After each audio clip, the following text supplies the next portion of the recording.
The sun was setting over the canyon, painting the rocks in shades of blood and gold, when Alina first saw him sitting alone by the river. His shoulders were hunched, his scarred hands trembling as he stared into the water.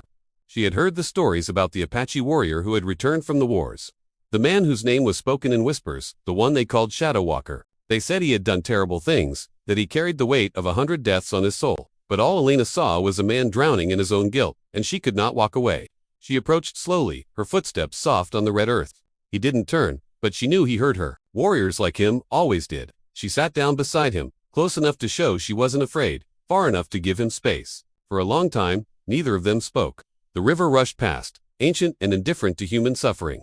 Finally, he broke the silence, his voice rough as gravel. "You should not be here." Alina looked at his profile, the hard lines of his face, the scar that ran from his temple to his jaw. "Maybe," she said softly, "but here I am." She had lost her own family to the violence that had swept through their lands, had seen her village burned, her people scattered. She understood pain. She understood the darkness that could consume a person from the inside out. But she also understood something else, something she had learned from her grandmother before she died. Everyone deserves a chance to find their way back to the light. Days turned into weeks, and Alina returned to the river every evening. Sometimes they talked, sometimes they sat in silence. She learned that his name was Nahali, which meant someone who grows.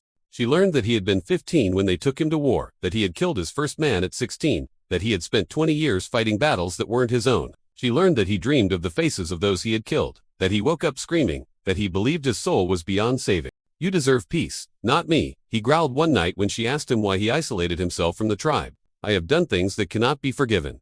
But Alina shook her head. "Peace is not something we deserve or don't deserve," she told him. "It's something we choose, every single day. It's something we build, even when the world tells us we don't have the right." She reached out and took his scarred hand in hers. He flinched but didn't pull away. "You were a child when they took you. You survived the only way you knew how. That doesn't make you a monster. It makes you human." Nahali looked at her, and for the first time, she saw tears in his eyes. "How can you look at me and not see the blood on my hands?" he whispered. Alina squeezed his hand tighter. "Because I choose to see the man you're trying to become," she said, "not the soldier they forced you to be." Something shifted between them after that night. Nahali began to emerge from his isolation. He helped rebuild homes damaged by storms. He taught the young boys to fish and hunt, but also taught them about mercy and restraint. He visited the elders and listened to their stories, relearning the traditions he had been forced to abandon. And through it all, Alina was there, a constant presence, a reminder that redemption was possible. The tribe began to see what she saw. Not a warrior returning from hell, but a man fighting his way back to humanity. But the past has a way of catching up with us. One day, soldiers arrived in the village, asking questions about a renegade Apache warrior wanted for desertion and war crimes. Nahali could have run. He could have disappeared into the mountains and never been found, but he looked at Alina, at the life they had been building together, and he made a different choice. He walked toward the soldiers, ready to turn himself in, ready to face justice for his actions. He would not let the village suffer for his sins. Alina ran after him, her heart pounding. "No," she cried, grabbing his arm. "You don't have to do this."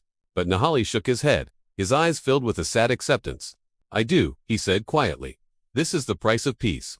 My peace, and yours." He touched her face gently, his rough fingers tender against her skin. "You gave me something I never thought I'd have again. You gave me hope. You gave me a reason to believe I could be more than what they made me." The soldiers moved forward, but Alina stepped between them and Nahali. She looked at the commanding officer, her voice steady and strong. "This man has done more for our village in 3 months than anyone else in 3 years. He has helped us, protected us, taught our children. Whatever he did before, he has earned his place here. He has earned his peace." She turned to Nahali, her eyes blazing with determination. "You deserve peace, not me. You're wrong. We both deserve it, and I choose you. I choose us. I choose the life we can build together."